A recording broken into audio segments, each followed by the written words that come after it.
Line in.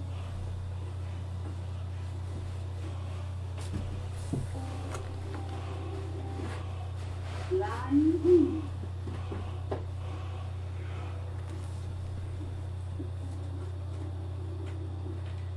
Line in.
Oh.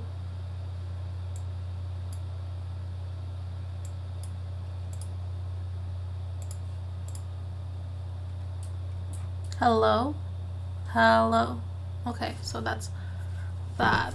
But what about the audio? This one.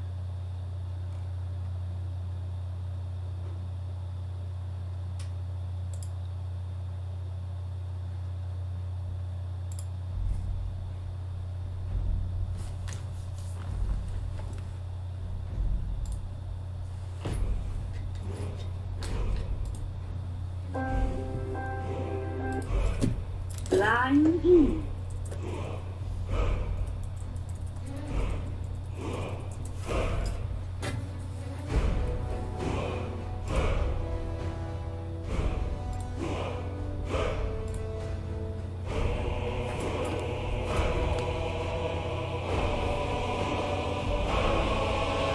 Yay.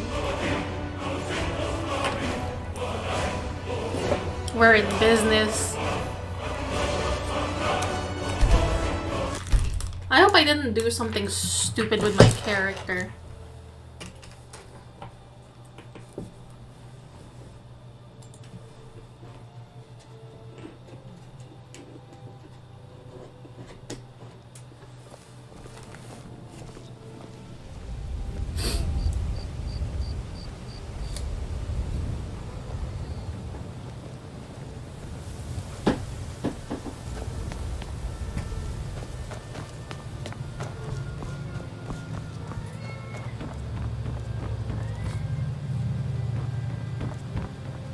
Excuse me.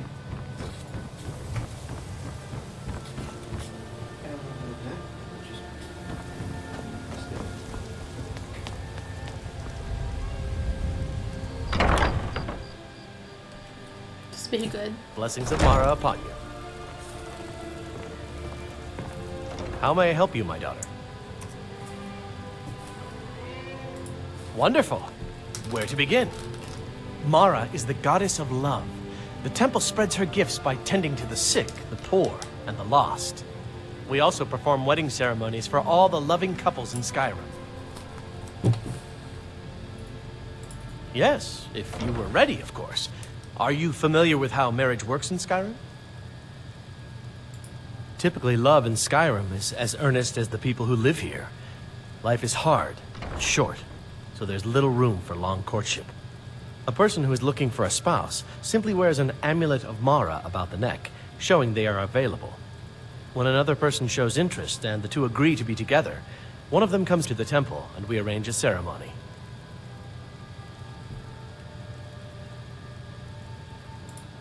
Of course. I'd be more than happy to add a donation to our charity box. Right now, the best you could provide is coin. We need all the help we can get. Thank you. I can promise you that this will be put to good use. Mara's domain encompasses the emotions we strive the most to embrace: love, compassion, and understanding. It's difficult to appreciate her gifts in these dark times, but you should consider her light a beacon in the storm. May you return to her benevolence in safety. You got books?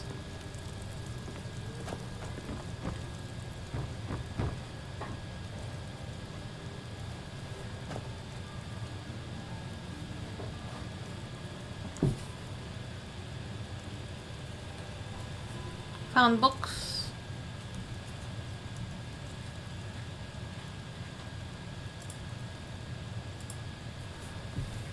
I found books. There we go. So, there we go. Started recording. There are 1, 2, 3, 4, 5, 6, 7, 8. 8 volumes, starting with the first one.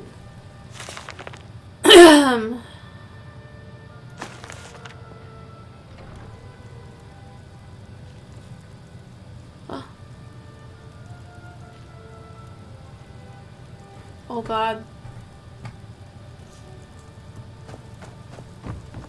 I am a monster I stole.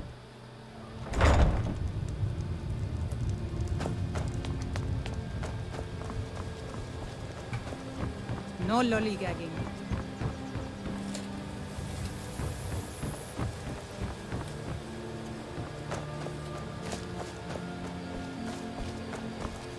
Wait, what am I?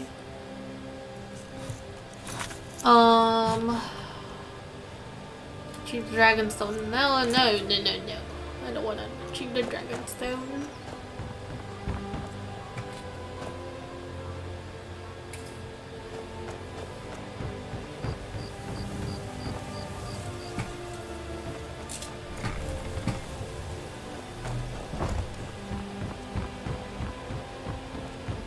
Let's see, the bee and the barb.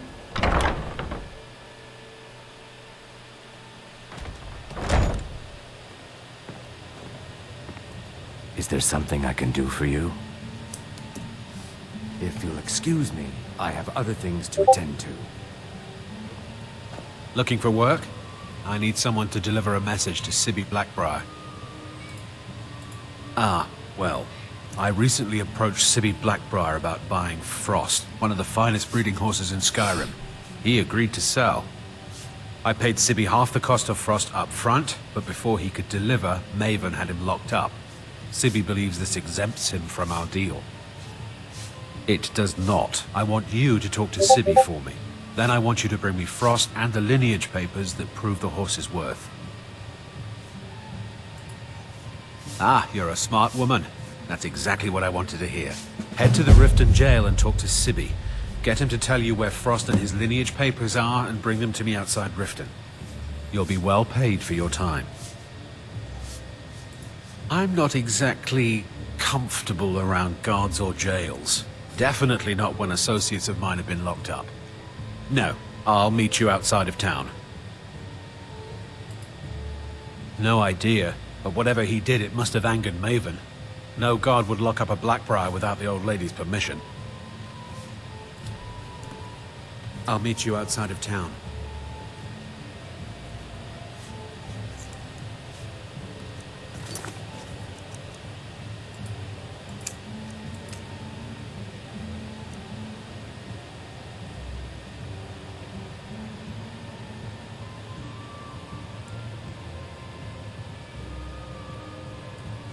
Go on then, deliver my...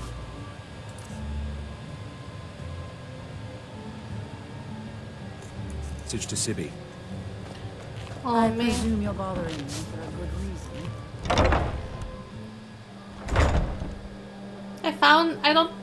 I found someone who would follow me, and I don't have any money. Ugh.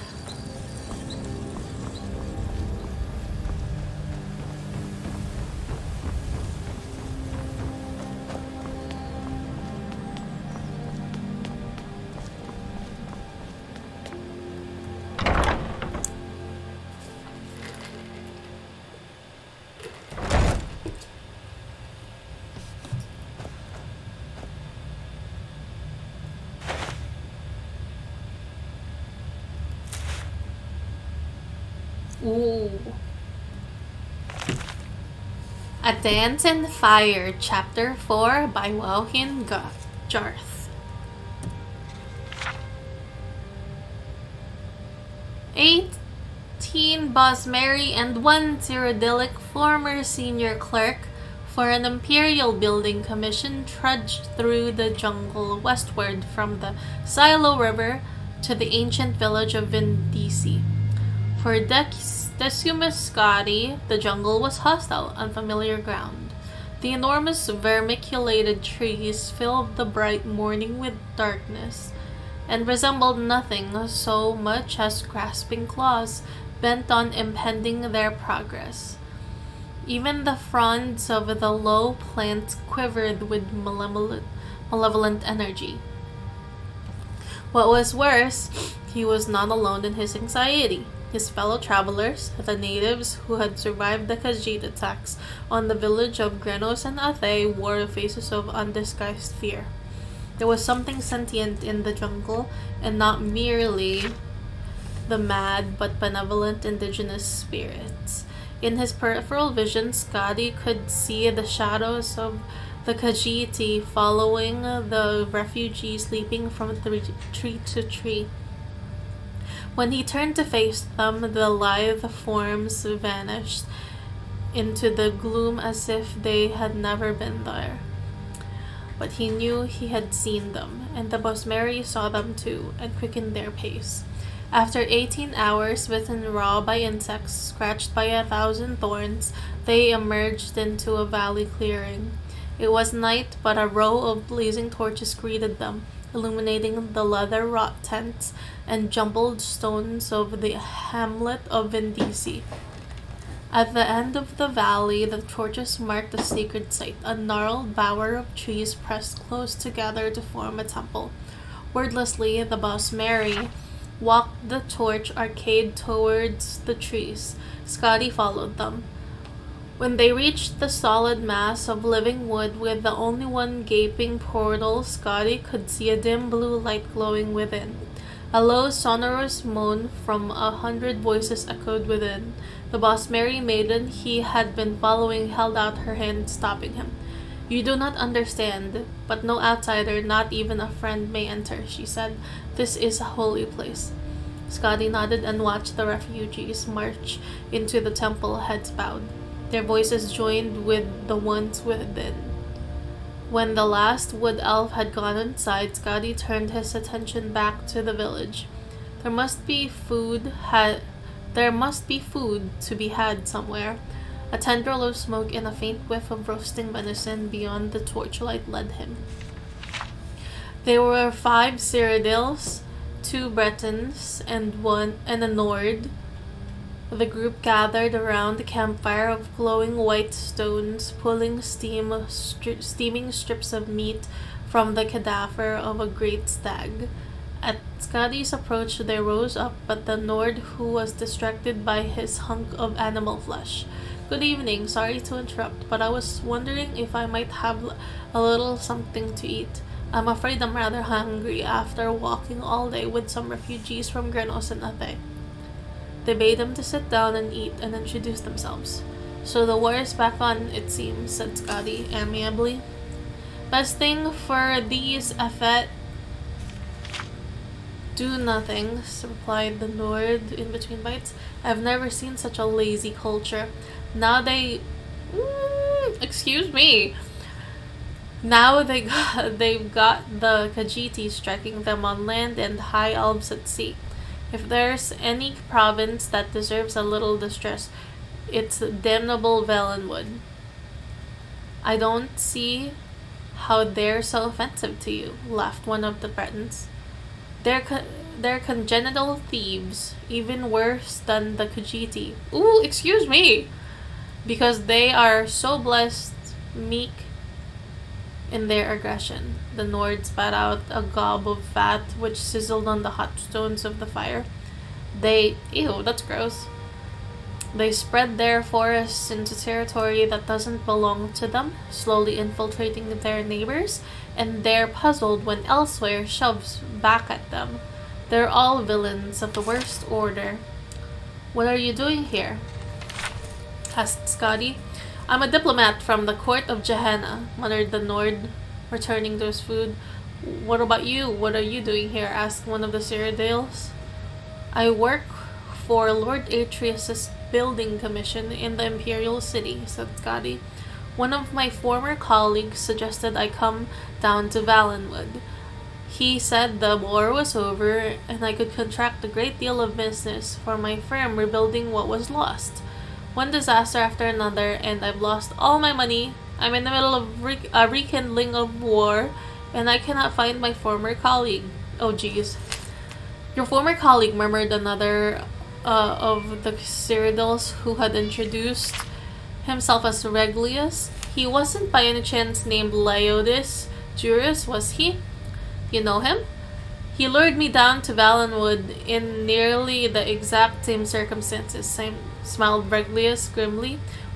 I worked for your employer's competitor, Lord Vanek's men, where Leodis Juris was also formerly worked. He wrote to me asking that I represent an imperial building commission and contract some post-war reconstruction.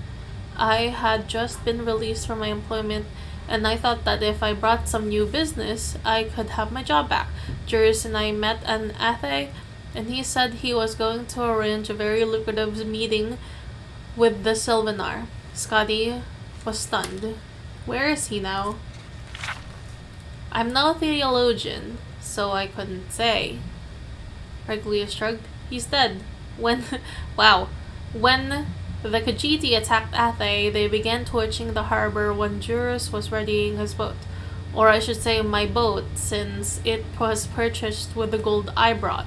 By the time we were even aware of what was happening enough to flee, everything by the water was ash. The Khajiit may be animals, but they know how to arrange an attack. I think they followed us through the jungle of Vindisi, said Scotty nervously. There was definitely a group of something jumping along the treetops. Probably one of the monkey folk, snorted Nord. Nothing to be concerned about. When we first came to Vindisi, the Bosmeri all entered that tree. They were furious, whispering something about unleashing an ancient terror on their enemies. The Breton shivered, rumbling. They've been there ever since for over a day and a half now. If you want something to be afraid of, that's the direction to look. The other Breton, who was representative of the Daggerfall Mages Guild, was staring off into the darkness while his fellow provincial spoke. Maybe, but there's something in the jungle too, right at the edge of the village looking in. More refugees maybe? Asked Scotty, trying to keep the alarm out of his voice. Not unless they're traveling through the trees now, whispered the wizard. The Nord and one of the Cyrodiils grabbed a long tarp of wet leather and pulled it across the fire, instantly extinguishing it without so much as a sizzle. Now Scotty could see the intruders, their elliptical long eyes and long, crude blades catching the torchlight. Uh-oh. He froze in fear, praying that he too was not so visible to them. He felt something bump against his back and gasped. Regulus' voice hissed from above, be quiet for Mara's sake and climb up here. Scotty grabbed hold of the knotted double vine that hung down from a tall tree at the edge of the dead campfire. He scrambled up as quickly as he could, holding his breath lest any grunt of exertion escape him. At the top of the vine, high above the village, was an abandoned nest from some great bird in a trident-shaped branch. As soon as Scotty had pulled himself into the soft, fragrant straw, Regulus pulled up the vine. No one else was there, and when Scotty looked down now, he could see no one below. No one, that is, except the Khajiit slowly moving towards the glow of the temple tree. Thank you, whispered Scotty, deeply touched that a competitor had helped him. He turned away from the village and saw that the tree's upper branches brushed against the mossy rock walls that surrounded the valley below. How are you at climbing? You're mad, Regulus, under his breath. We should stay here until they leave. If they burn Vindisi like they did Athe and Granos, we'll be dead sure as if we were on the ground. Scotty began the slow, careful climb up the tree, testing each branch. Can you see what they're doing? I can't really tell. Regulus stared down into the gloom. There, at the front of the temple, I think they also have, it looks like long ropes trailing off behind them, off into the past. Scotty crawled onto the strongest branch that pointed towards the wet, rocky face of the cliff. It was not a far jump at all, so close in fact that he could smell the moisture and feel the coolness of the stone. But it was a jump nevertheless, and in his history as a clerk, he had never before leapt from a tree 100 feet off the ground to a sheer rock. He pictured in his mind's eye the shadow that had pursued him through the jungle from the heights above, how their legs coiled to spring, how their arms snapped forward in an elegant, fluid motion to grasp. He leapt. His hands grappled for rock, but long, thick cords of moss were more accessible. He held hard, but when he tried to plant his feet forward, they slipped up skyward. For a few seconds he found himself upside down before he managed to pull himself into a more conventional position. There was a narrow outcropping jutting out of the cliff where he could stand and finally exhale. Regulus, Regulus. Scotty did not dare to call out. In a minute there was a shaking of branches and Lord Vanek's men emerged. First his satchel, then his head, then the rest of him. Scotty whispered something, but Regulus shook his head violently and pointed downward. One of the Khajiit was at the base of the tree, peering at the remains of the campfire. Regulus awkwardly tried to balance himself on the branch, but as strong as it was exceedingly difficult with only one free hand. Scotty cupped his palms and then pointed at the satchel. It seemed to pain Regulus to let it out of his grasp, but he relented and tossed it to Scotty. There was a small, almost invisible hole in the bag, and when Scotty caught it, a single gold coin dropped out! Oh no! It rang as it bounced against the rock wall on the descent, a high, soft sound that seemed like the loudest alarm Scotty had ever heard. Oh no! Then many things happened very quickly. The Cathay Rot at the base of the tree looked up and gave a loud wail. The other Khajiit followed in chorus as the cat below crouched down and sprung into the lower branches. Regulus saw it below him, climbing up with impossible dexterity and panic. Before he jumped, Scotty could tell that he was going to fall. With a cry, Regulus the clerk plunged to the ground, breaking his neck on impact. A flash of white fire erupted from every crevice of the temple, and the moan of the Bosmeri prayer changed into something terrible and otherworldly. The climbing Cathay stopped and stared. Cargo, it gasped. The wild hunt. It was as if a crack in reality had opened wide. A flood of horrific beasts, entangled toads, insects of armor and spine, gelatinous serpents, vaporous beings with the face of gods all poured forth from the great hollow tree villa, blind with fury. They tore the Khajiit in front of the temple to pieces. All the other cats fled for the jungle, but as they did so, they began pulling on the ropes they carried. In a few seconds, the village of Vindisi was boiling with the lunatic apparition of the wild hunt. Over the babbling, barking, howling horde, Scotty heard the Cyrodiils in hiding cry out as they were devoured. The Nord too was found and eaten, and both Bretons. The wizard had turned himself invisible, but the swarm did not rely on sight. The tree the Cathay Rat was in began to sway and rock from the impossible violence beneath. Scotty looked at the Khajiit's fear-struck eyes and held out one of the cords of moss. The cat's face showed its pitiful gratitude as it leapt for the vine. It didn't have time to entirely replace that expression when Scotty pulled back the cord and watched it fall. The hunt consumed it to the bone before it struck the ground. Wow. Scotty's own jump from up to the next outcropping of rock was immeasurably more successful.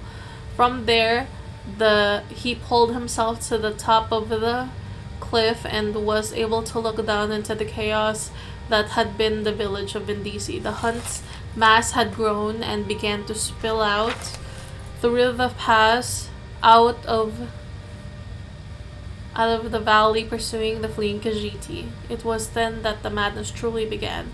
Whoa. In the sun's light, from Scotty's vantage, he could see where the Khajiit had attached their ropes. With a thunderous boom, an avalanche of boulders poured over the pass. When the dust cleared, he saw that the valley had been sealed. The wild hunt had nowhere to turn but on itself. Scotty turned his head, unable to bear the look at the cannibalistic orgy. The night jungle stood before him, a web of wood. He slung Regulus's satchel over his shoulder and entered. Wow. That was an interesting story. I heard him take a satchel and leave. Yeah, that was the end of that one. It's called A Dance in the Fire. That was volume 4. I think I read that one. I've never read that one before. I'm better at collecting books the first time that I played Skyrim rather than actually reading the books. So now the books are like, whoa. Like all the books about Baron Zaya, she sounded like a bad bitch.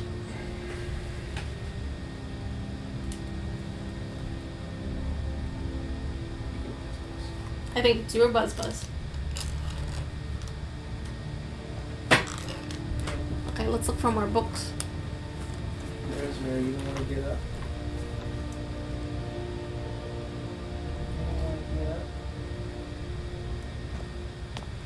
Hey, you're not supposed to be down here. Official business only. What are you doing down here? I'm gonna bring Danny his gift. Okay. Sure, and I'm Queen Berenzaya. Now tell me another one. Bloody tourists.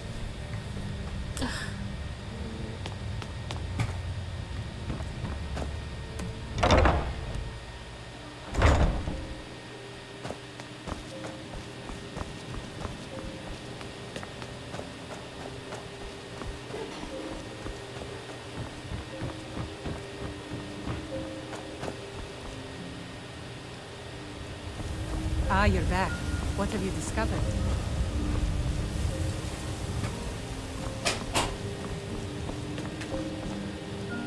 Well met, friend. How can I help you? Safe travels.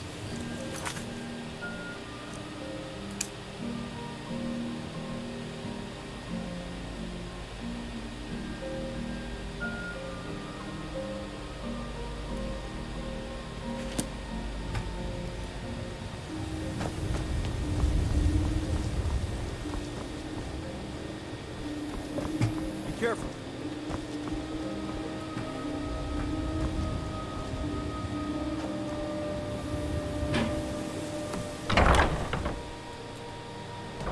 You don't look so good.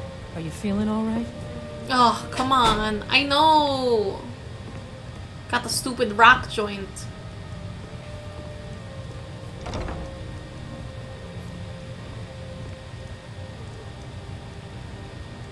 Okay.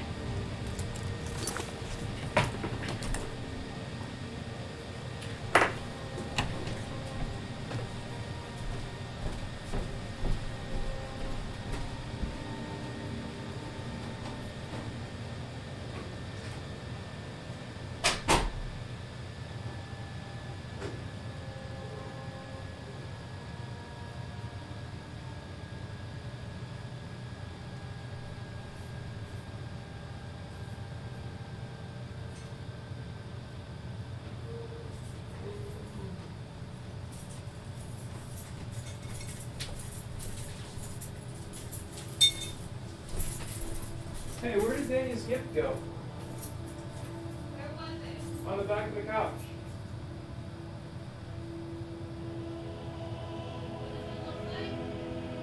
An unopened box.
second season came out like 6 years ago. Yeah. Because I remember. Oh, I know what happens next. Yeah.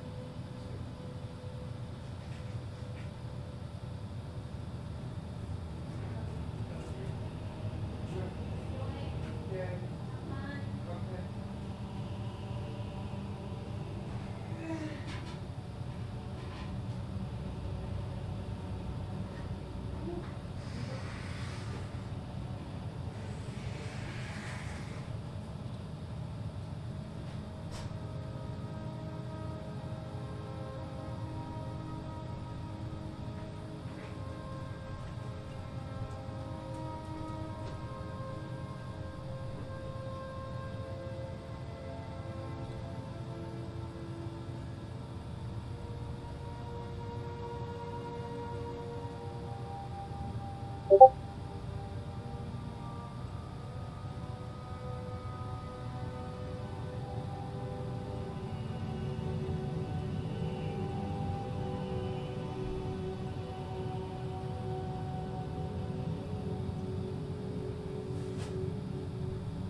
Okay, I'm back.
Okay.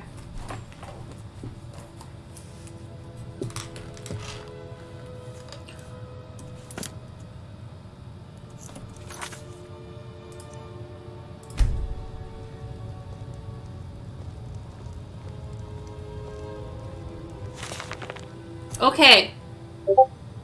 We found more books. Very, very happy.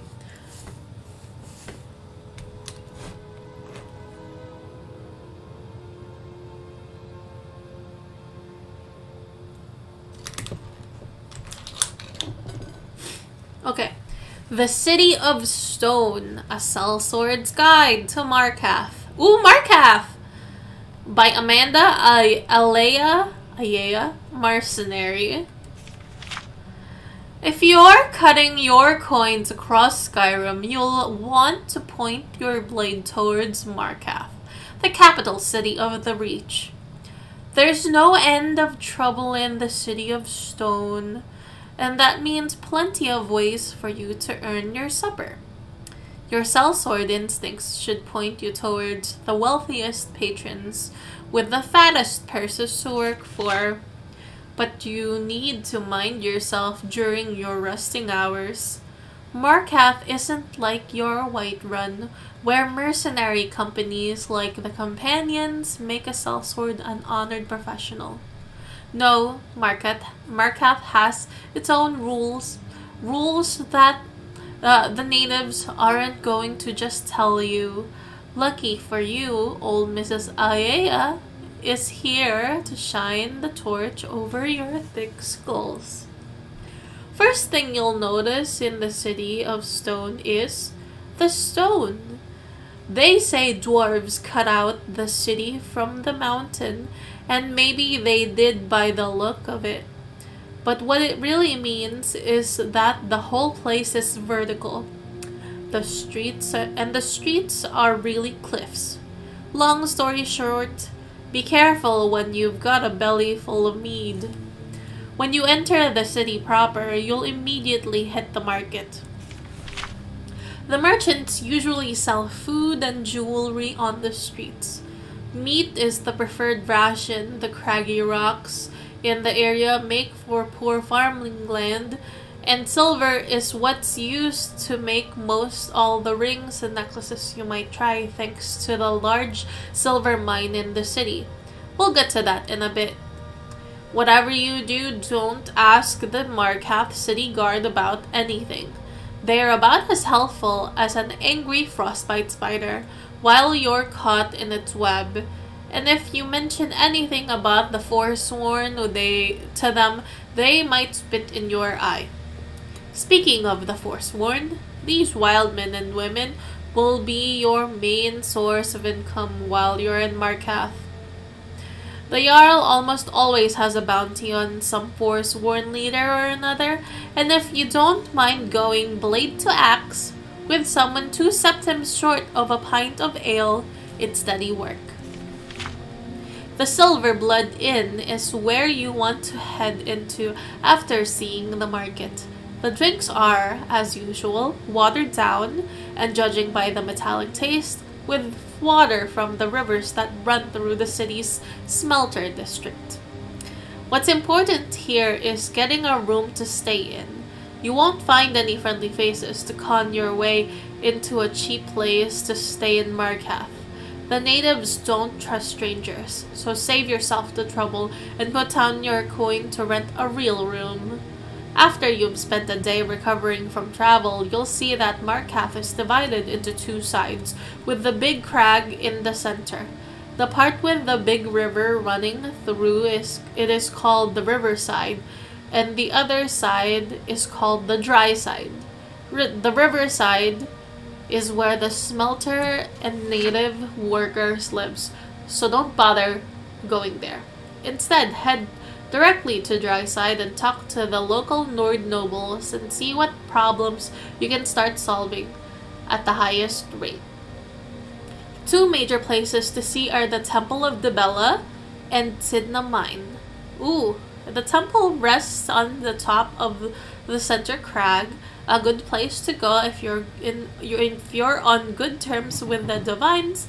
But be warned, the priestesses of Dibella don't allow men into their inner sanctums, so don't go crashing it down in there uninvited unless you want a short trip to a long fall. Sidna Mine is the place where all the silver comes from that is mentioned before, but it's also the jail. Markath uses prisoners to mine the ore, and there's a lot of it, so don't get caught doing something illegal in the city or you'll be hauled down there to dig. Apparently, the whole place is owned by one of the big families in the city, the Silverbloods. Notice the inn is named after them. Always keep your sellsword eye open for hints like that. I tried meeting with the head of the Silverblood family to see if they had any work, but guarding their mines isn't the blood rush I become a mercenary for. Something to keep in mind for yourself if you're thinking of staying a few months. The final place I'll talk about here is Understone Keep, the home of the Jarl in Markath. A fancy palace like any other, assuming your palace is built underground. But what you need to know is the city underneath the keep. That's right, there's another city below Markath. One of those old dwarven ruins. They sometimes have expeditions in the ruins that make for a good job guarding the scholars and maybe lifting a few stones here and there. If you're lucky, you might come across one of those old dwarven machines and you can bring back the souvenir after you're done breaking it apart. Alright, Mrs. Ayaya's hand is getting tired, and that means this guide is done. Last piece of advice, don't cause trouble in Markath. Don't start fights. Don't stop fights. Don't stick your head anywhere without someone from the city paying you for it. Because believe me, no one in Markath wants you there. Make your gold, drink your mead, see what's there to see, and move on. Nothing changes in the City of Stone, and that's just fine.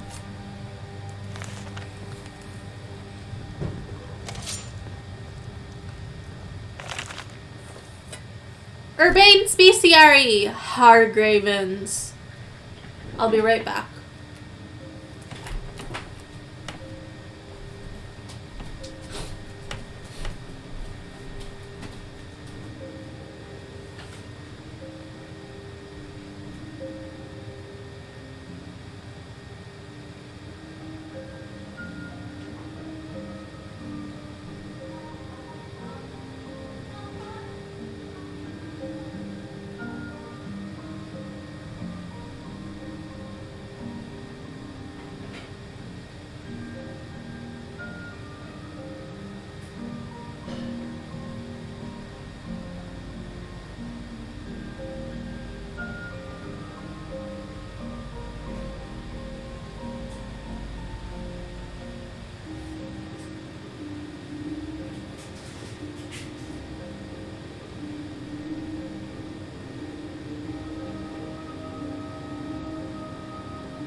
Well, I'm gonna continue streaming.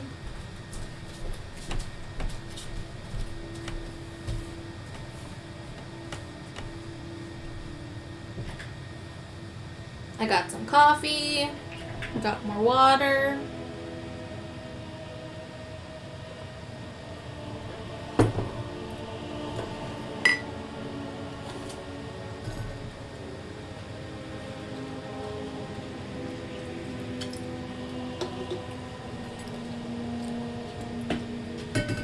Okay. Herbane's Bestiary, Hargravens. 5. Sun's Dawn. I have heard a tale most bizarre. A beautiful young woman cast out of town by the thrown stones of accusers for giving in to the dark arts. They say she fled into the Reach and never reappeared, and justly so, because they say the devilry of her magic had grown stronger with each new day. Shortly after, a witch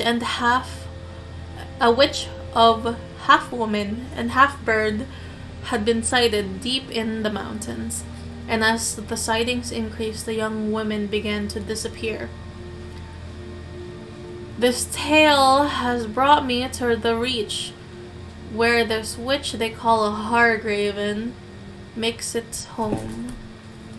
With sword and shield at the ready, for I must see this creature and I must slay it. Excuse me, curry pie. The stomach of an average man would turn at the cruelty set before me. I first saw the thatch and bone, the human skulls, the dead goat heads mounted on pikes, filthy animal pelts, loose entrails, and feathers matted with blood. I had heard that forsworn revere and protect these Hargravens, and all around were their small crude trinkets and altars to these witches, on which sat dull empty soul gems. What vile creature would live where all things are dead? Deeper in the layer, I heard it first. An unsteady shuffling followed by a heaving, unforgettable stench. I thrust the torch in front of me and waited for my eyes to adjust to the tunnel of darkness ahead of me. I saw the silhouette of what I thought to be a frail woman on an awkward gate, but the light of the torch revealed something else. This Hargraven was horrifying, almost human, but more an abomination of woman and creature fused together, nothing more than a husk of humanity surrendered in exchange for possession of the power of dark magic. This magic corrupted her greatly, and her dull glass eyes stared with hate from the visage of an old crone sat atop the body of a contorted, misshapen human body adorned with black feathers. It bristled as it let out a piercing scream, and as a vivid red light began to form in the palm of its talons, it was all I could do to raise my shield in defense of magic most foul. I fought that through the devilry that seemed to snatch life from me, and the thought that this thing was once a woman seemed to play on my nerves. Most men would have crumbled, but I do not bend. The Hargraven is a most repulsive creature and deserving of its fate, and its claws that are my trophy will tell the story of Herabane's triumph. I have naught but to continue my travels and my conquests, for I have yet to see what would make me tremble.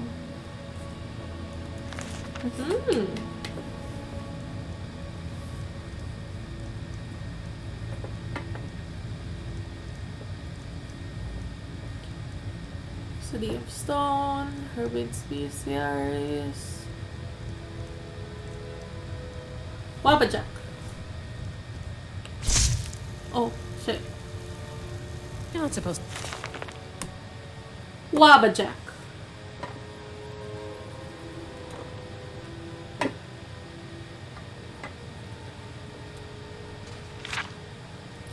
Little boys shouldn't summon the forces of eternal darkness unless they have an adult supervising. I know, but on that sunny night on the 5th of First Seed, I didn't want an adult. I wanted Hermaeus Mora, the dead draw of knowledge, learning, gums, and varnishes.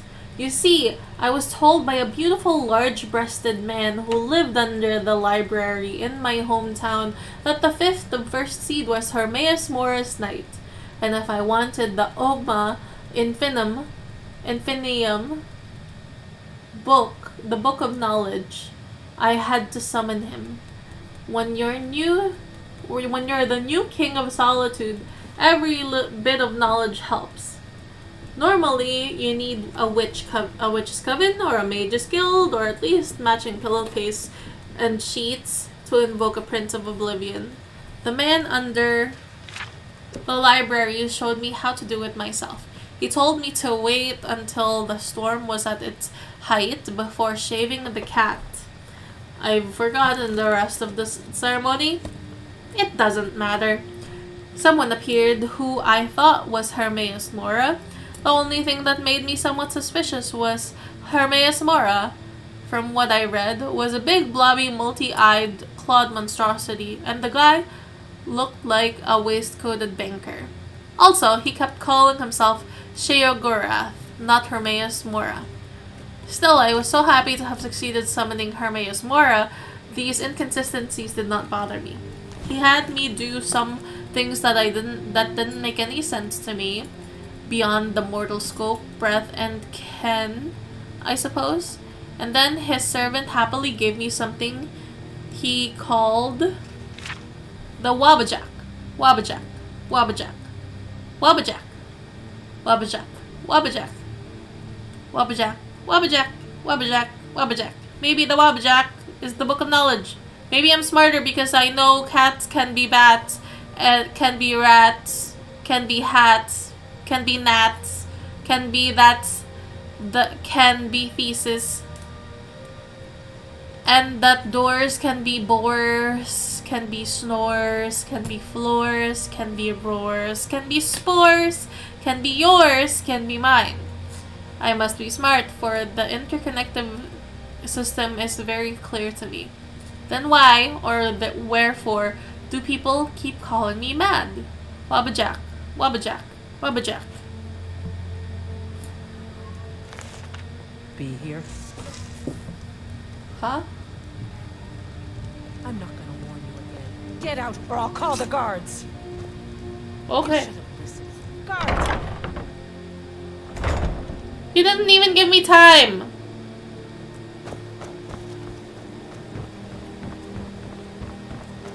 I'm running away, and I'm never coming back.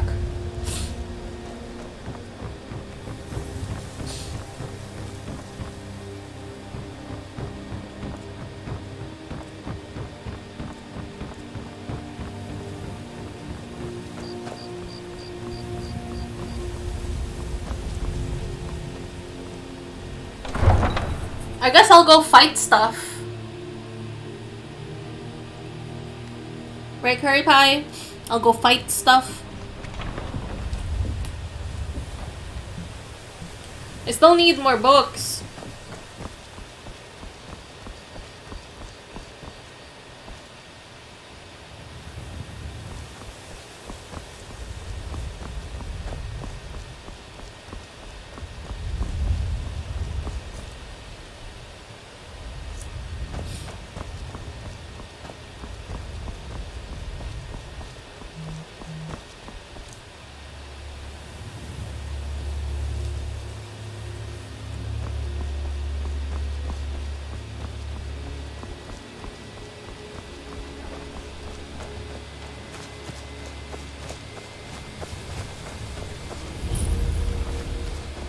The Imperials think us all lawless beasts. I'm proof of their ignorance. It's good. I'm gonna get out of here.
Are you feeling sick?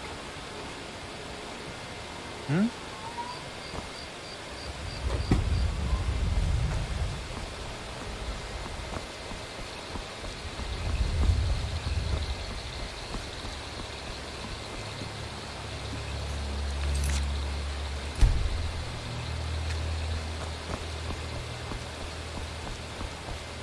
Fucking gorgeous. This game is beautiful.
By the gods.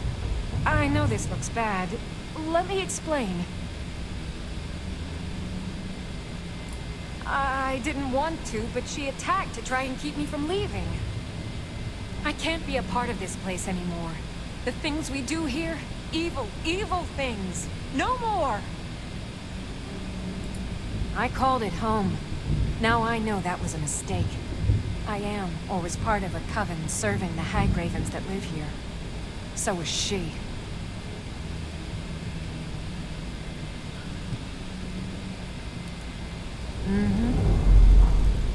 By the gods.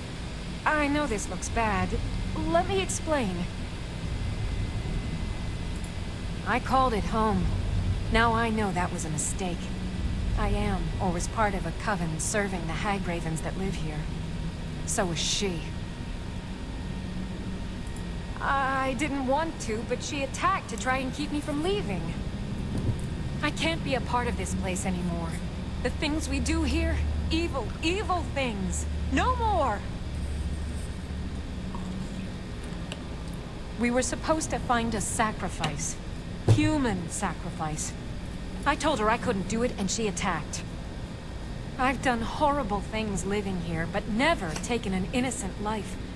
I couldn't just find some person for them to kill. The initiation. My mother is going to become one of those things. I can't be a part of that. Gods, I can't run away from this. I have to stop her. I'm going up there to stop her. This cycle must end. I don't know what brought you here, but I could use your help if you're willing. Good. Follow me. We have to fight our way up. I don't think anyone else here is about to have a change of heart.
How do I make you brighter? Ugh.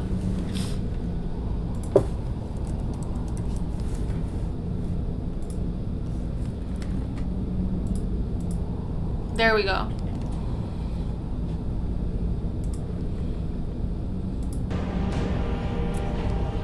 I could not see earlier.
I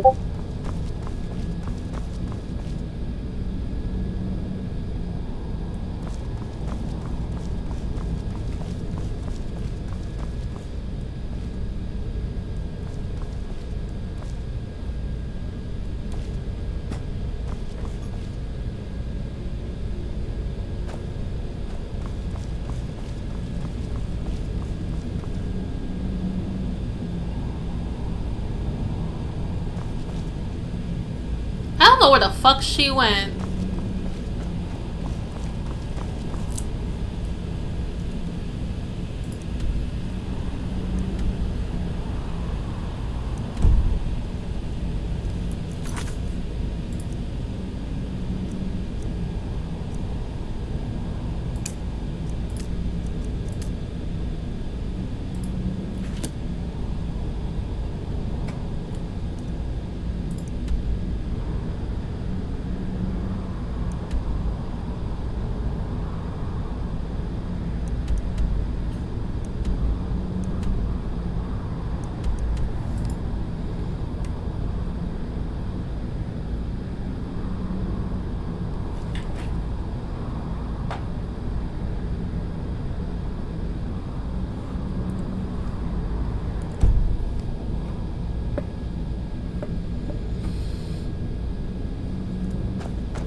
Oh, that killed me.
I wanna go to Winterhold. That is... I don't know why I've been...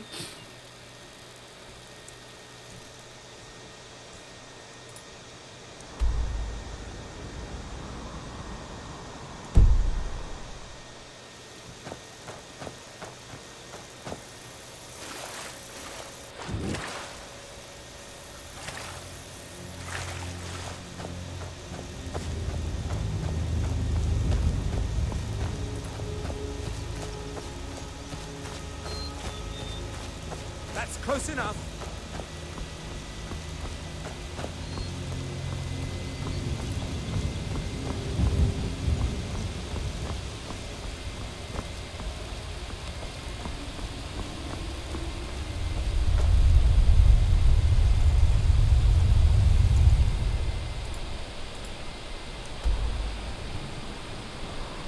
Other way.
Here for work?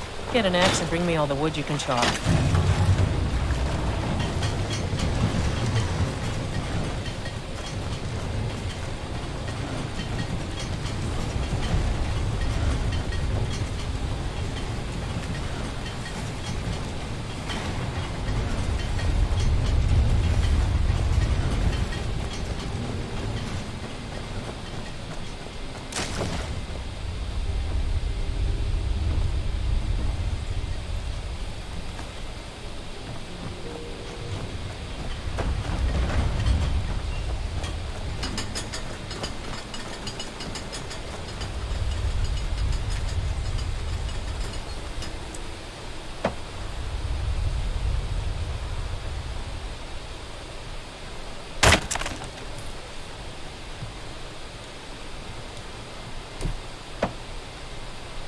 There we go.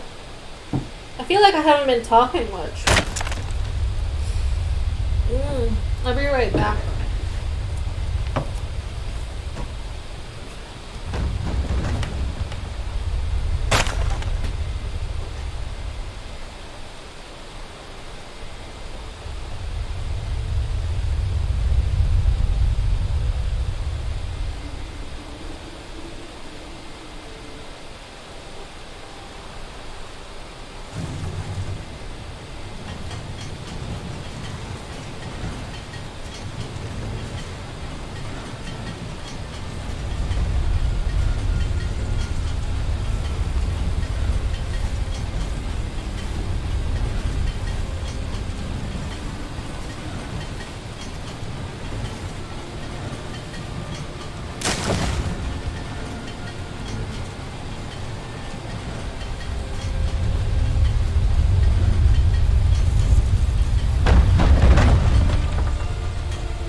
There we go.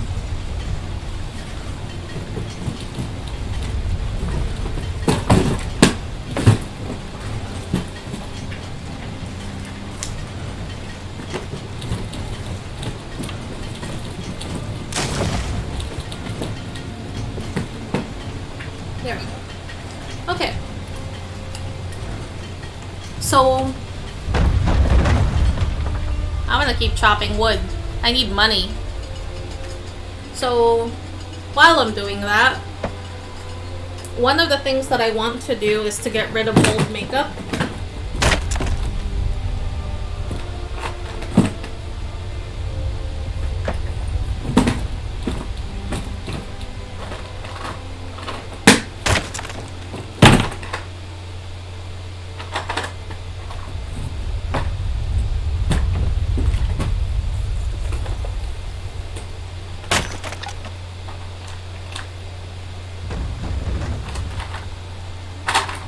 I'll just leave it.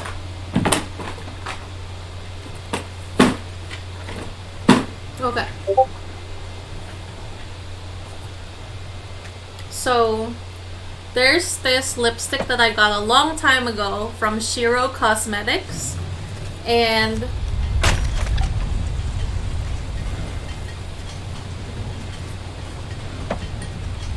I have a ton of these lipsticks. And it's called Red Wedding. Red Wedding. So it's great. It's a beautiful color.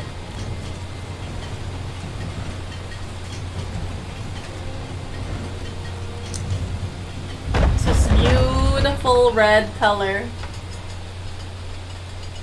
So you guys can see that.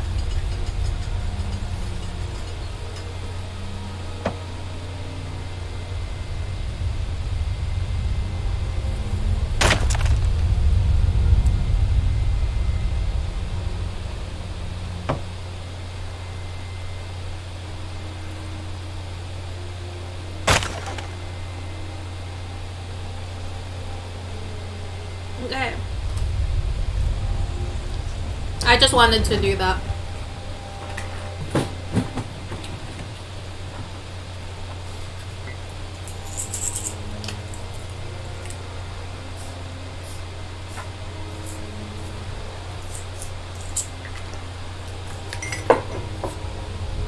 Okay. Let me see. How many pieces of wood do I have?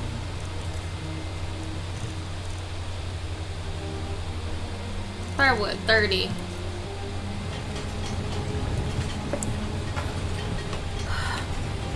We're gonna keep chopping until there's no more wood.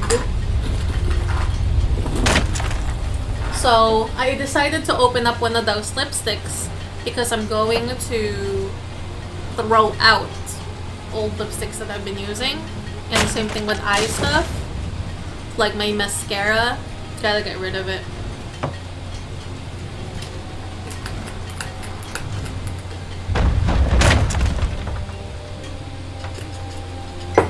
Alright, alright.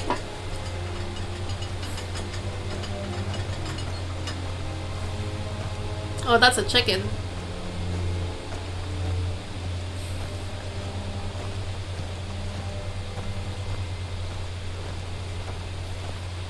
Hello, lady.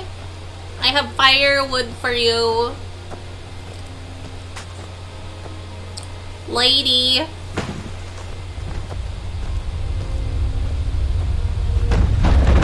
Hello, Here for lady. work? You don't look so good. Are you honest gold for honest work? See ya. 180?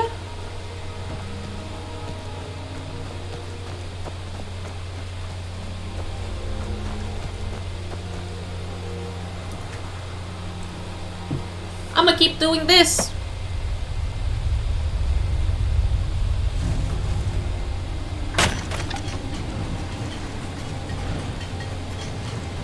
Yep. Just gonna keep chopping wood. Talking to you guys. Eating some yogurt.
Okay.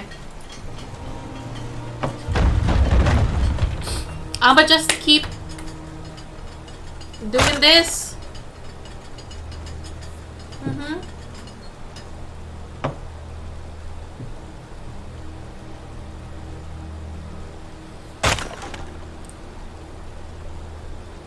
Keep chopping the wood, getting money from the what's her face until I can't anymore, so that I can go back to Riften, hire that cute guy, and then move on with my life.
Welcome to the stream.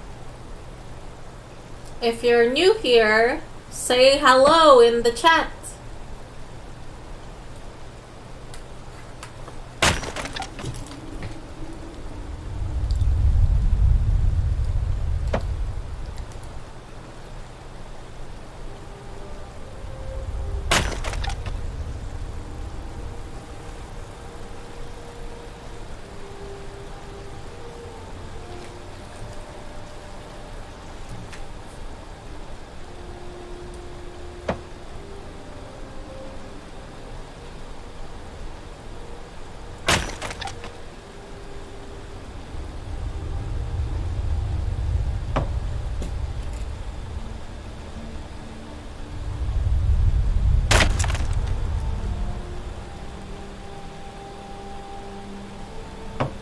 There we go. Well, I'm gonna keep doing this thing where I am chopping wood because I need money in Skyrim, and I'm not good at killing things, so I'm gonna do this first. I need a companion. That cute guy in Riften's gonna do, but I need money because he's that kind of guy. So there.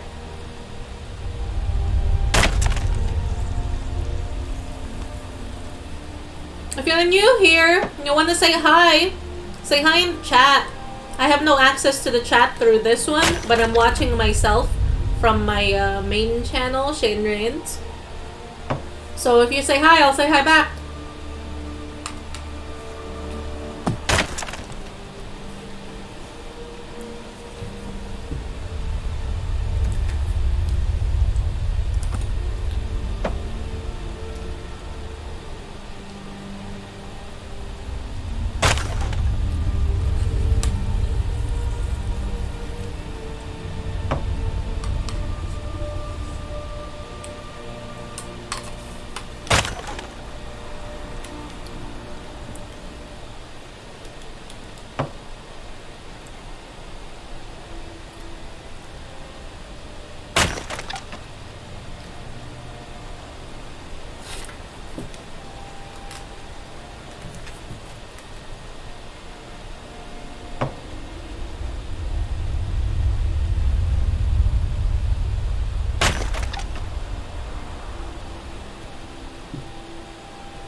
I am actually chopping wood in Skyrim right now. So have a watch!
I know that there are better ways to do this, but nah.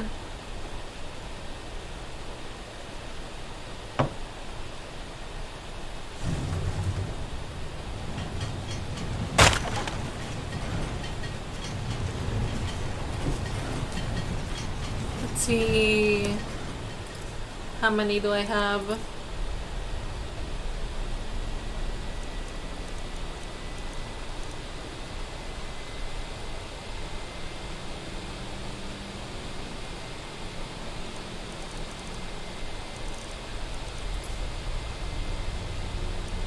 $66.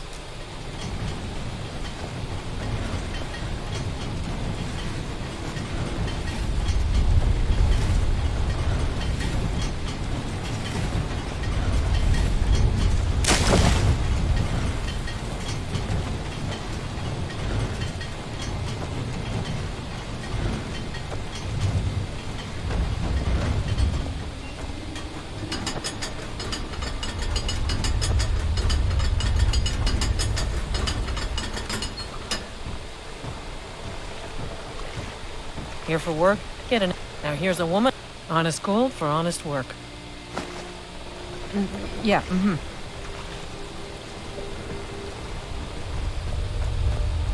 Wait, how much money do I have now? 5, 10. I think that's enough to hire that guy. Ooh, let's go hire him. He's back in Riften. Where's Riften?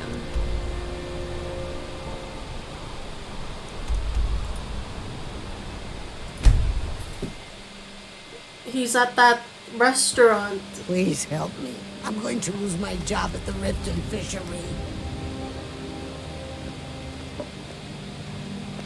What?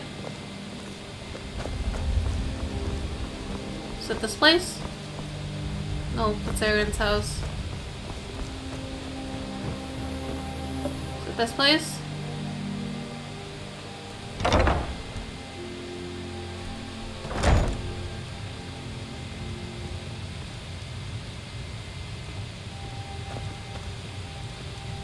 Don't take this the wrong way, but you look a little sickly. Work?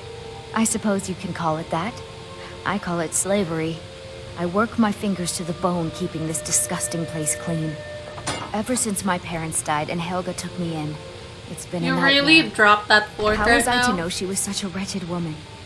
So now I'm stuck living here, while those pigs she calls customers grope me and say the most awful things. It's not just the work, it's everything about her. She's disgusting. I think she takes her worship of Dibella a bit too seriously. Do you know she slept with 3 different men in the last month alone? What kind of woman would do such a thing? Just for once, I'd like to see her squirm, to rub her nose in it. Actually, there is, but I don't think I could get away with doing it. She'd kill me if she found out. You see, I happen to know, after she makes love, she gives her partner a token of her affection, called a Mark of Dibella. If you confront her with 3 of the marks, she'd be so embarrassed. Well, I don't know what she'd do. Yeah, you're right. Maybe it's not the best idea.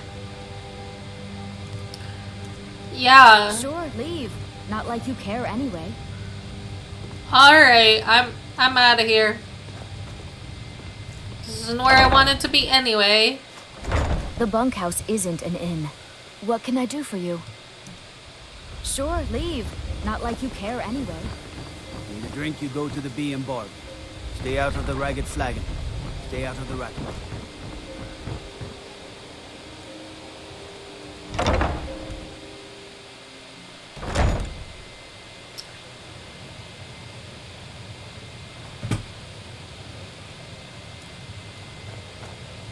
I don't have any business with you, so get out of my face. My skill in battle is unmatched. With a master of magic at your side, you'll have nothing to fear.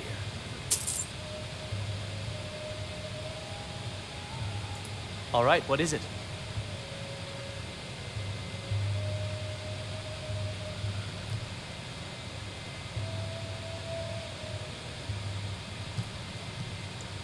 What do you need?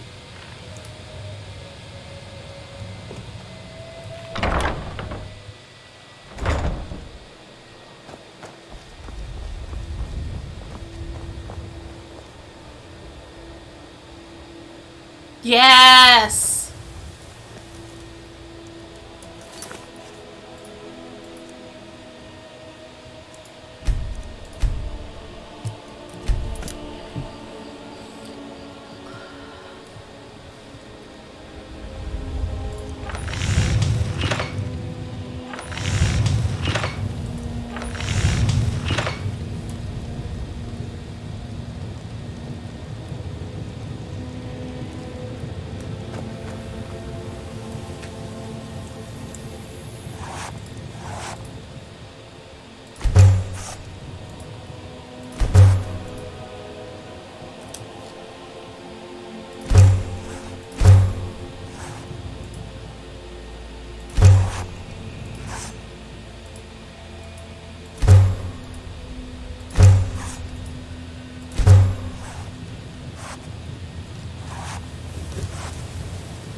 Alright.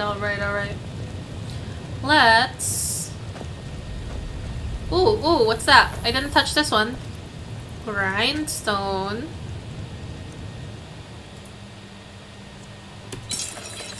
Oh, I need a steel ingot. Okay. Well... We're going on an adventure, Mercurio. We're on the Winterhold.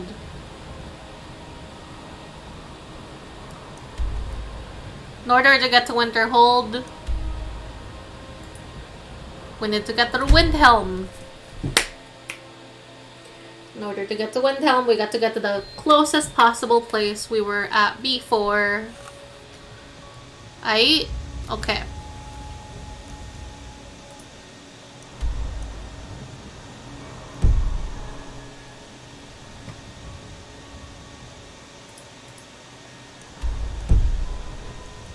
Okay, let's go.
goat.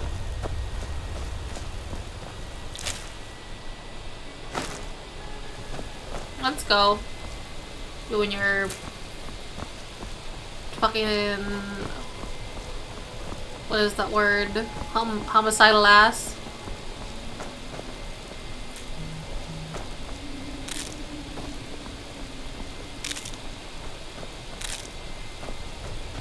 We're gonna learn magic!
There we go. Whew, that was really intense.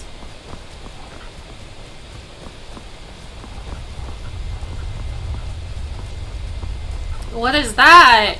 Oh my god. Let's go up here first.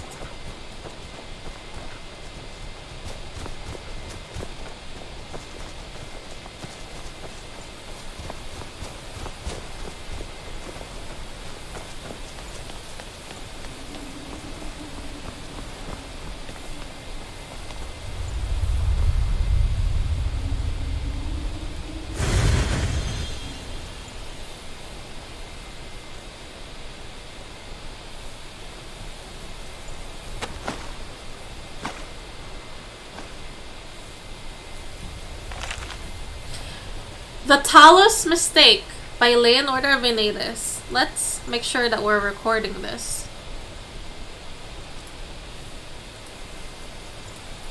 Found another book. Found another book. Oh, snap. Okay. The Talus Mistake by Leonora Venedas, Imperial Liaison to the Aldmeri Dominion. As citizens of the Empire, all are of course familiar with the deeds of Emperor Tiber Septim. But it is the Emperor's ascent to godhood as Talus that is the subject of this work. Whoa! Until Tiber Septim's death, there had been but 8 divines: Akatosh, Dibella, Arche, Zenithar, Stendar, Mara, Kinnereth, and Julianos. These gods were and are worshipped throughout the empire, and while some may have different names in the varying provinces, for example, Akatosh is also known as Auriel to the Aldmer, and Arche is sometimes known as RK. All are recognized and revered by all races and cultures of Tamriel. But when Tiber Septim passed to Aetherius, there came to be a 9th divine, Talos, also called Ysmir, the Dragon of the North. The man who was so loved in life became worshipped in death. Indeed, it has it can be argued that Talos, the ninth divine, became even more important than the eighth that had preceded him, at least to humans. For he was a god who was once just a man and through great deeds actually managed to ascend to godhood. And if one human could achieve such a feat, couldn't it be done again? Couldn't all humans aspire to achieve divinity? So we thought as humans. And so we continued to worship Talos and revere him as the ultimate hero god. But that was then, this is now, and now we know the truth. We were wrong. As citizens of the Empire, we all experienced the horrors of the Great War, and it was not until the signing of the White Gold Concordat, the treaty between the Empire and the Aldmeri Dominion, that we once again knew peace. One of the most important stipulations of that treaty, as every Imperial citizen is well aware, is that Talos can no longer be worshipped as a god. This edict shook the very foundations of the Empire. There were those who rebelled against the law, indeed some still do, but as citizens of the Empire must know this. The Emperor did not agree to outlaw the worship of Talos because it was demanded by the Thalmor, the ruling body of the Aldmeri Dominion. The Emperor agreed to the outlaw of the worship of Talos because it was the right thing to do. Today, the Emperor, and indeed the Empire itself, recognizes that allowing the worship of Talos was a mistake. For by doing so, by allowing the worship of Talos as a divine, the Empire actually did its people a great disservice, for this only succeeded in weakening the memory of the man Tiber Septim and his many extraordinary though mortal deeds, and pushing people away from the eight divines, the true gods who do deserve our love and reverence. And so the Empire admits it was wrong. The Talos mistake will not be repeated. May we find centuries of peace and prosperity with our new Thalmor friends and continue to share a spirituality that binds together all the cultures and races of Tamriel. Wow! So that was a thing!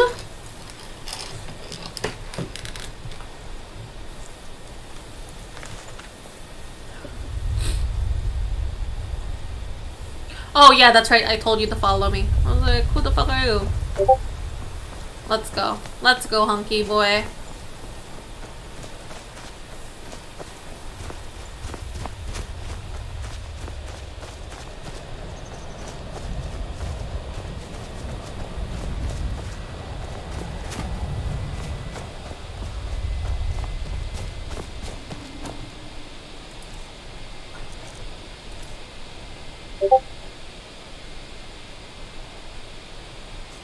I don't have any shouts.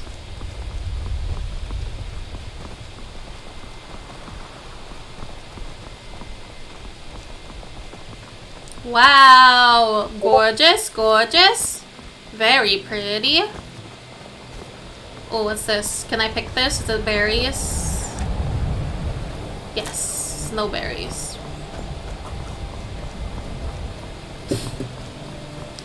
Awesome, the music's changing, it's getting neat, cool.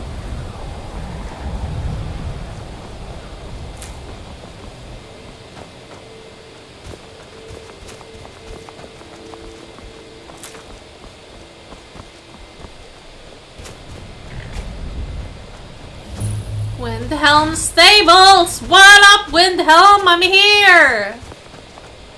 I'm here, Windhelm!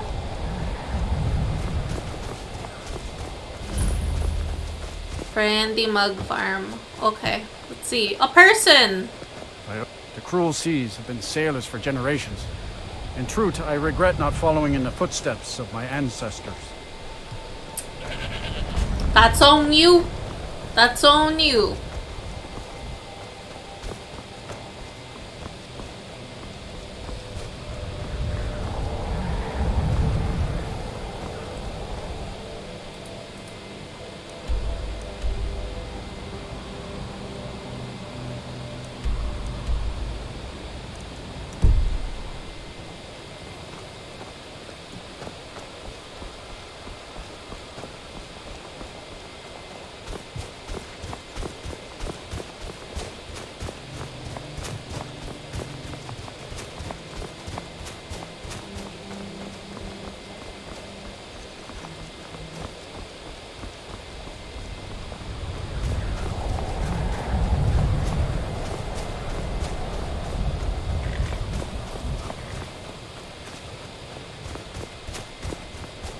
Ah, there we go.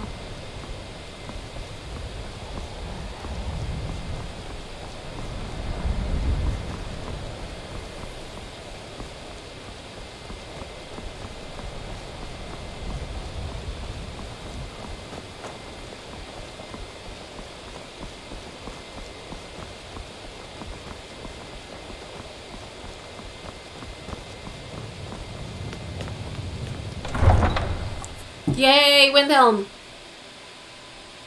Oh, Windhelm. You come here where you're not wanted. You eat our food, you pollute our city with your stink, and you refuse to help the Stormcloaks. But we haven't taken a side because it's not our fight. Hey, maybe the reason these Greyskins don't help in the war is because they're Imperial spies. Imperial spies? You can't be serious. Maybe we'll pay you a visit tonight, little spy. We got ways of finding out what you really are. That's a threat. Do you hate the Dark Elves? Are you here to bully us and tell us to leave? You've come to the wrong city, then. Windhelm's a haven of prejudice and narrow thinking. Unworthy of one such as you. We ain't... Some of these Nords will come up with any excuse to despise us. And it isn't just the Dark Elves they hate. They make a target of the Argonians as well. What? In fact, just about anyone who isn't a Nord is fair game for their bullying. That does not, sound cool at all. Nothing new there. Most of the Nords living in Windhelm don't care much for us. But Rolf is the worst by far. He likes to get drunk and walk around the Grey Quarter yelling insults at us in the small hours of the morning. Oh, a real charmer, that one. You want me, to take care of him? Mm-hmm. Ooh, she says. Hey. The townsfolk call me captain because I used to be a sailor. I lost my family here. If you're looking to pass the time, you can give Calixto a few septims and gawk at whatever oddity he's come across lately. If you're in need of goods, there's a market. If it's a soft bed and a hot meal you're after, there's Candlehearth Hall. There's an author named Adonato staying at the inn. He's published a few works of historical fiction. The clans Shattershield and Cruelsea see most of the gold that passes through the city. And obviously you have Ulfric, the Jarl and future High King. Oh, and that busybody Viola Giordano. She's got her nose in everyone's business, which I guess is one way of being prominent. Well, nothing. At least not anymore. Folk just call me that because of what I used to do. I was a sailor for many a year. I made my coin as a trader, and in time, I bought my own ship. When I retired here in Windhelm, most folk already knew me as Captain Lonelygale, and the name just stuck. Okay. Well, tell me about these murders. Terrible shame, that. Seems we have a killer on the loose here in Windhelm. Oh my god! He's claimed 3 victims that I know of. Oh. Or maybe there's more that haven't been found yet. All lovely ladies, too. Let's hope the gods find that demon soon and introduce him to the headman's axe. Well... Alright. Fair winds and calm seas. That's an old sailor's part.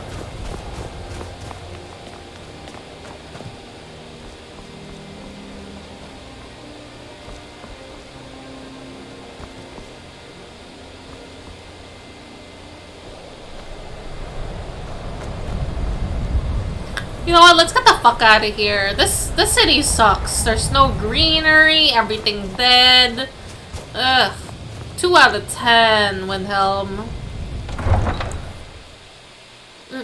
I can't even. Let's get the fuck out of here.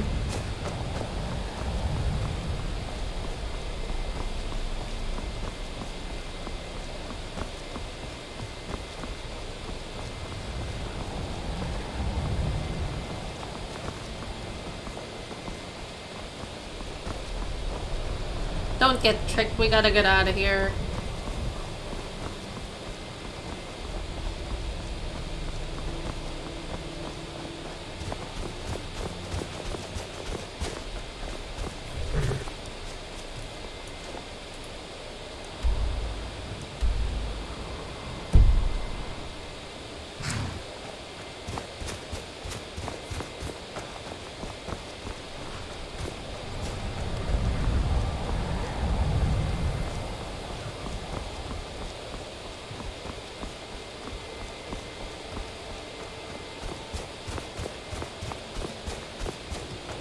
We're gonna keep going.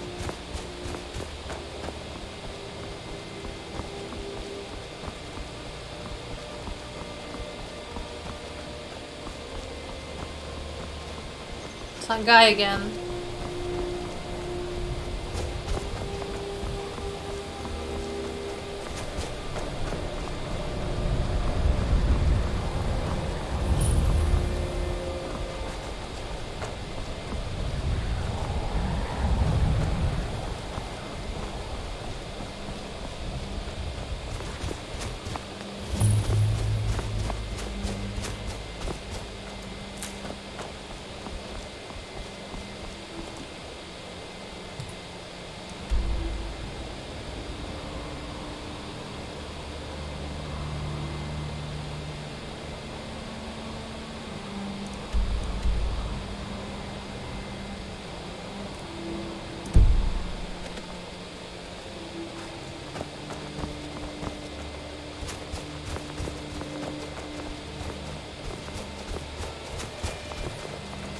Maybe I can cross from over there.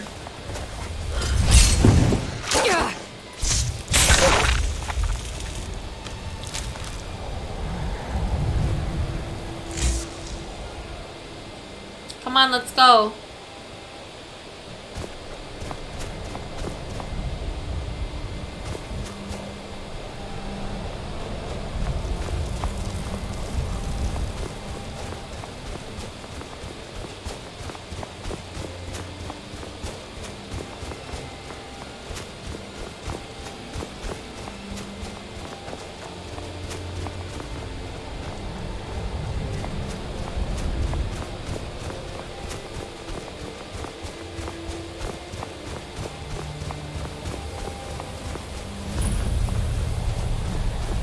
Keep it going, keep it moving, don't stop.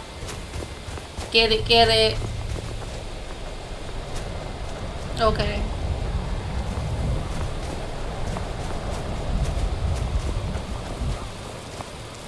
There's a boat over there.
Ooh, in the freezing cold, where I have to continually dip myself in the water because there's no land that's consistent.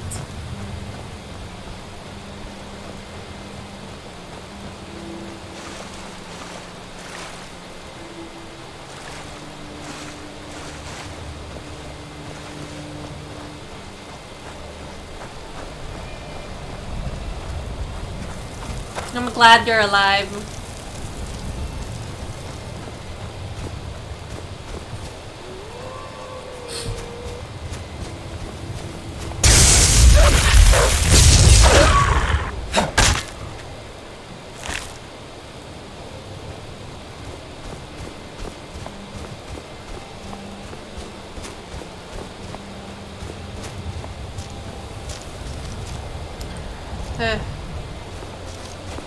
No, don't go in there.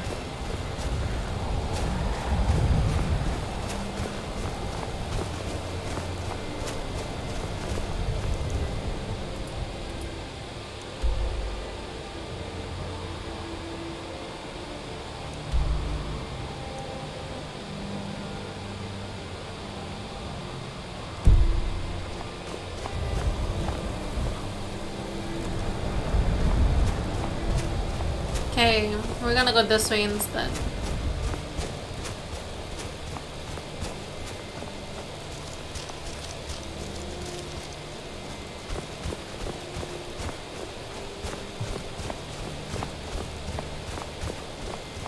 Okay, let's see. I'm getting a little closer. I'm still not finding much in this area though. So I'm hoping I'm gonna quick save. I'm hoping that I can make it there. That way.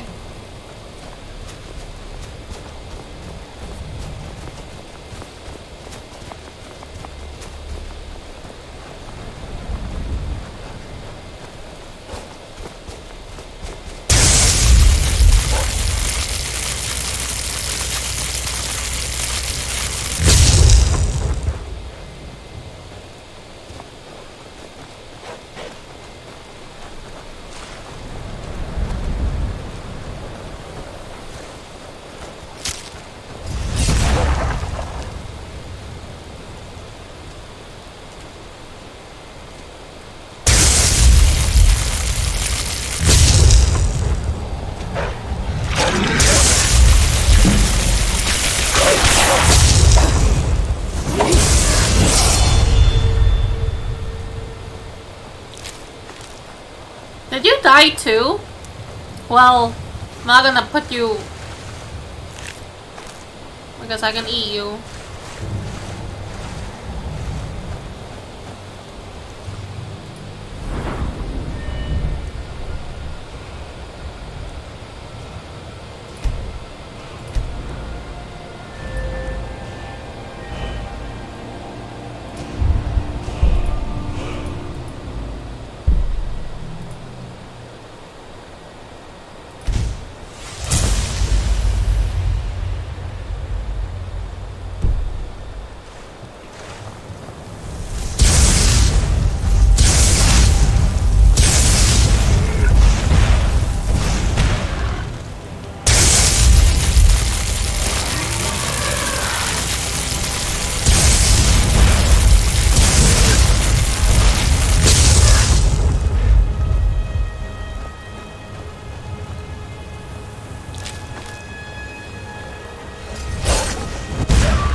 Wow, gorgeous.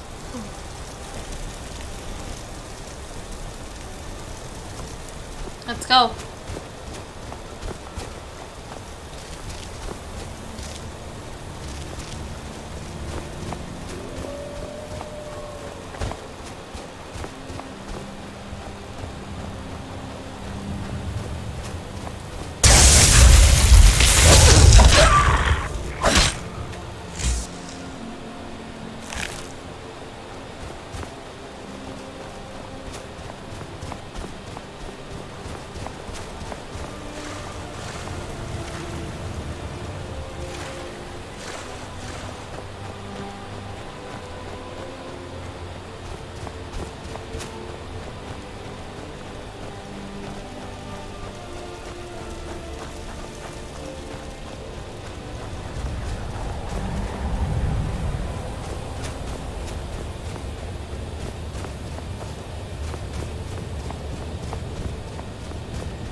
Oh shit! Oh shit! Oh shit!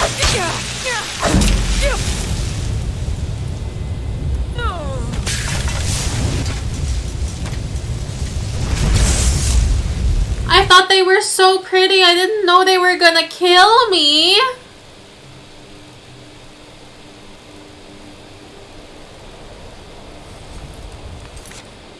I have to pause real quick. Holy shit.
Okay.